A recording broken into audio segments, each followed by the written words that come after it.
स्वागत है आप सबका कॉमर्स कंसेप्ट बिल्डिंग हब में। तो चलिए स्टार्ट करते हैं आज का टॉपिक।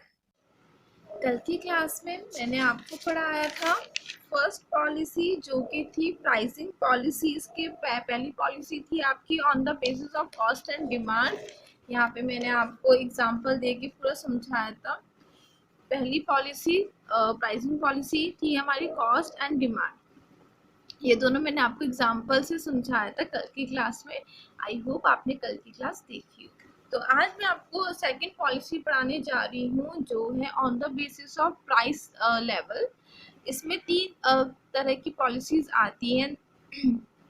पहली होती है आपकी मीटिंग कंपटीशन पॉलिसी, सेकंड होती है अंडर मार्केट पॉलिसीज, थर्ड होती है अबव मार्केट पॉलिसी। ठीक है, तो हम यहाँ पे जितनी भी हमारी प्राइसिंग पॉलिसीज होती है वो प्राइस के बेसिस पे बनाई जाती है।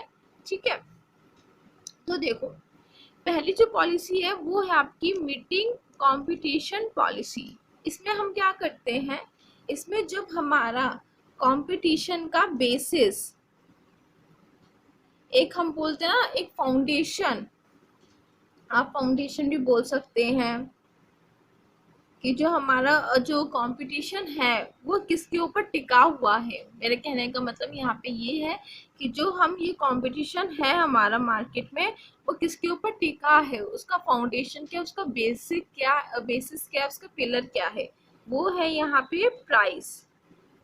मीन्स कि हम यहाँ पे जो भी कॉम्पीट कर रहे हैं अदर फर्म से, वो हम प्राइस के अकॉर्डिंग कर रहे हैं। मीन्स अगर किसी ने प्राइस बढ़ाया तो हम भी बढ़ा देंगे, अगर किसी ने प्राइस कम किया तो हम भी प्राइस यहाँ पे कम कर देंगे। ठीक है, तो in short meeting competition policy में ये होता है कि हम जो हमारा कॉम्पिटिटर है, ये हमारा कॉम्पिटिटर है और ये हम है। ठीक है, तो जैसे हमारा कॉम्पिटिटर करेगा प्राइस को चेंज, जैसे हमारा कॉम्पिटिटर करेगा उस हिसाब से हम भी यहाँ पे अपने प्राइस को चेंज कर देंगे। बढ़ाएगा तो बढ़ा देंगे, कम करेंगे तो कम कर देंगे। ठीक है, मीन्स कि हम कॉम्पिटिटर के हिसाब से अपने प्राइस को एडजस्ट करेंगे। ठीक है, पहली पॉलिसी यही होती है मीटिंग कंपटीशन प्राइस। हम कॉम्पिटिटर को देखते हैं, उसके बिहेवियर को देखते हैं कि वो कैसा काम कर रहा है, वो प्राइस बढ़ा रहा है, कम कर रहा है। ठीक है ना, उस हिसाब से हम यहाँ पे करते हैं। फिर सेकंड पॉलिसी होती है अंडर द मार्केट पॉलिसी। इसमें क्या होता है, इसमें अब आप क्या करोगे, अब आप यहाँ पे जो अपना जो प्राइस है आप यहाँ पे कम रखते हो, आप अपने प्रोडक्ट का प्राइस यहाँ पे कम रखते हो, और चाहे क्या पता कॉम्पिटिटर ने प्राइस चेंज ना किया, उसका वही प्राइस होगा, लेकिन आप यहाँ पे कम कर दोगे। ठीक है, यहाँ पे आपका कम होगा तो यहाँ पे इसका ज्यादा भी हो सकता है। ठीक है, लेकिन आप इससे भी ज्यादा कम कर दोगे अपना price. Under the market policy का मतलब यही होता है कि आप औरों से भी ज्यादा कम कर दोगे अपने प्रोडक्ट की प्राइस।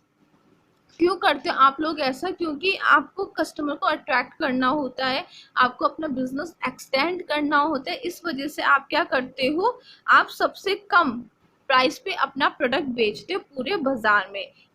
इससे कम प्राइस किसी शॉपकीपर का नहीं होगा, सिर्फ आपका ही होगा। ठीक है, और दूसरी चीज ये भी होती है, एक तो पहला रीजन ये है कि आपको अपना बिजनेस एक्सपेंड करना है, तो सॉरी, तो आप इस वजह से अपना प्राइस कम कर रहे हो। दूसरा रीजन ये भी हो सकता है कि आपको, सॉरी ये मैं पॉइंट बना रही थी कुछ और ही बन गया, कि आपको क्या करना, मतलब आपका जो प्रोडक्ट है वो बिल्कुल लो क्वालिटी का है।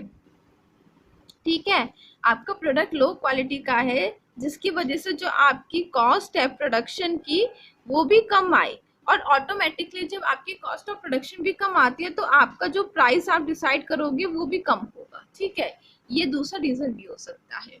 थर्ड पॉलिसी होती है above the market policy. Means आपका प्रोडक्ट का प्राइस सबसे ज्यादा हाई होगा as compare to other market, as compare to other shops. ठीक है, औरों का कम भी हो सकता है, लेकिन सबसे ज्यादा पूरे बाजार में आपका प्राइस ज्यादा होगा।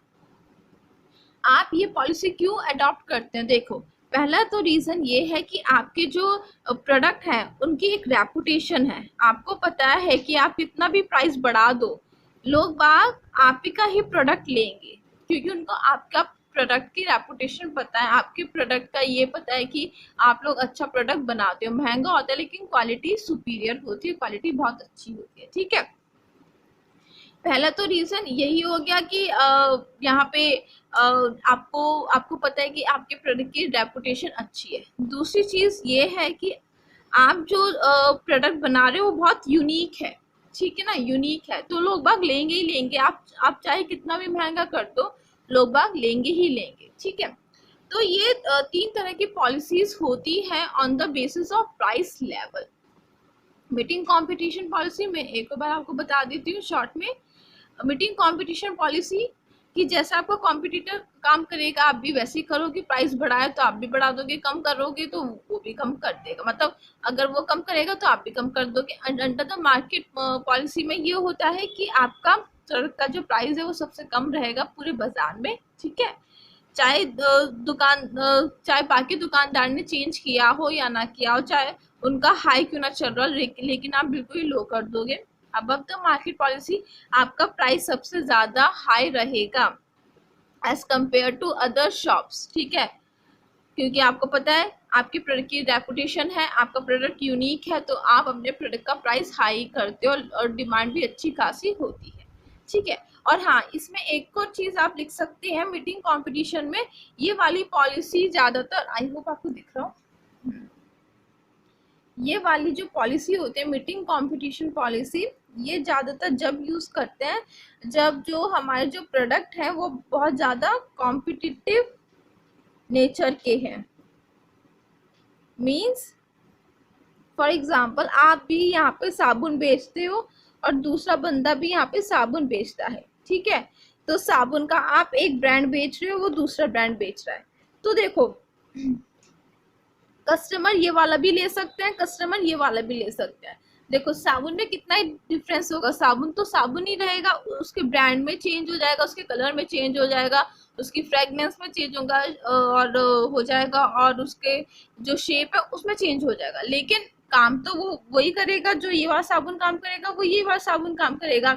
तो यहाँ पे प्राइस बहुत ज्यादा इंपॉर्टेंट रोल प्ले करता है। अगर इसने अपना प्राइस चेंज किया है इस दुकानदार ने, तो आप भी कर दोगे, क्योंकि जो कस्टमर है वहाँ वो इस जो ऐसे गुड्स होते हैं वो सबसे पहले प्राइस देखता है, उसको जहाँ से कम पड़ेगा वो वहां से लेगा, उसको जहाँ से महंगा, मतलब देखो महंगा कौन लेना चाहता है, कोई भी नहीं लेना चाहता, लेकिन यहाँ पे आपने एक बात देखी होगी, मैंने आपको यहाँ पे बोला था कि अगर कॉम्पिटिटर प्राइस बढ़ाएगा तो दूसरा बंदा भी प्राइस बढ़ाएगा। ये बहुत रेयर होता है। देखो कोई भी दुकानदार अपना ऐसी प्राइस नहीं बढ़ाता है और उसको देख के कोई और प्राइस नहीं बढ़ाता। ये कब होता है वो अभी मैं आपको बताऊंगी, लेकिन जब ये कम करेगा ये भी कम कर देगा, क्योंकि हर कस्टमर सस्ता माल लेना चाहता है।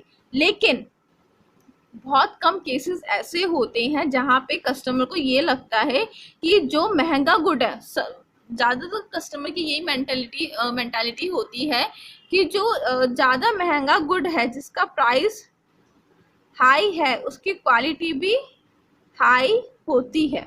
देखो ऐसा होता है, नो डाउट, हम इस बात को डिनाई नहीं कर सकते, लेकिन कभी कभी ऐसा भी होता है जिसके प्राइस कम होते हैं उसकी क्वालिटी भी अच्छी होती है। तो यहाँ पे देखो अगर एक कॉम्पिटिटर ने यहाँ पे प्राइस बढ़ा दिया तो कस्टमर को लगेगा कि यार ये महंगा बेच रहा है, तो कुछ ना कुछ तो बात होगी इसके गुड में।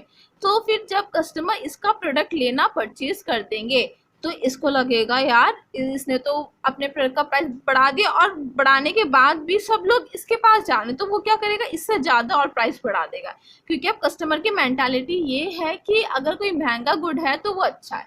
तो इस वजह से यहाँ पे हमें अपना प्राइस को चेंज करना पड़ेगा। आई होप आपको ये तीनों पॉलिसी क्लियर हुई हो। अगर आपको कोई भी डाउट या कंफ्यूजन है किसी भी पॉलिसी में, आप मुझसे आराम से पूछ सकती है। और देखिए मैं आपको एक बात बताना चाहती हूँ, वैसे मैं ज़्यादातर क्लासेस में बताती हूँ, स्टार्टिंग में तो मैंने काफ़ी आपको बताया है, जब भी आप कुछ चीज़ पढ़े तो काफ़ी ओपन माइंड करके पढ़े। देखिए किसी बुक में कुछ है, किसी बुक में कुछ है, लेकिन लैंग्वेज चेंज होती है, वर्ड्स चेंज होते हैं, लेकिन सबका कहने का अगर आप कंक्लूड करते हो के हर हर बुक के टॉपिक को, तो जो कंक्लूजन होता है वो सेम होता है, लेकिन आपको थोड़ा ओपन माइंड करके पढ़ना पड़ता है। आप ये नहीं कह सकते कि उस बुक में तो ऐसा लिखा हुआ था, इस बुक में ऐसा है। सिर्फ लैंग्वेज का फर्क होता है, वर्ड्स का फर्क होता है, किसी में 5 पॉइंट है कि किसी बुक में, किसी में 10 पॉइंट है। अगर आपको कंसेप्ट क्लियर है तो जो 10 पॉइंट है जिस बुक में, वो जो 5 पॉइंट एक्स्ट्रा है जिस बुक में, वो भी आप समझ जाओगे। आप ये नहीं बोलो कि यार इसमें ऐसा क्यों हो गया, आप समझ जाओगे। तो मैं इसलिए बोलती हूँ अपना बेसिक स्ट्रॉन्ग कीजिए। अब देखिए, काफी बच्चों को यहाँ पे कंफ्यूजन होगी कि अगर कोई प्राइस बढ़ाएगा तो दूसरा क्यों प्राइस बढ़ाएगा। ये बहुत प्रैक्टिकल चीज है, बुक में ये सारी चीजें ये लोग नहीं लिखते हैं, ये लोग शॉर्ट टर्म में बताते हैं। मैंने आपको एक्सप्लेन कर दिया, लेकिन ये बहुत शॉर्ट टर्म में बताते हैं। मेरी बुक में भी ऐसा कुछ लिखा नहीं था, इन्होंने सिर्फ लिखा होता जैसे आपका कॉम्पिटिटर बिहेव करेगा मार्केट में, आप भी वैसे ही करोगे। तो ये हमें कुछ चीजें समझनी पड़ती हैं, ये बहुत बेसिक चीजें हैं। तो मैं इसलिए बोलती हूँ, मैंने अपने चैनल का नाम भी यही रखा है, कॉमर्स कंसेप्ट बिल्डिंग हब। जो आपके जो कंसेप्ट है उनको बिल्ड अप कीजिए, उनको स्ट्रॉन्ग कीजिए, अपने बेसिक को स्ट्रॉन्ग कीजिए, ठीक है। तो आई होप आपको ये वाले जो मैंने आज आपकी क्लास ली आपको समझ में आई हो। आई होप आपको आज का टॉपिक काफी अच्छा लगा हो। अगर आपको कोई भी डाउट या कंफ्यूजन होता है तो आप आराम से कमेंट सेक्शन में पूछ सकते हैं। तो अब हम मिलेंगे एक और नए टॉपिक के साथ, तब तक के लिए बाय।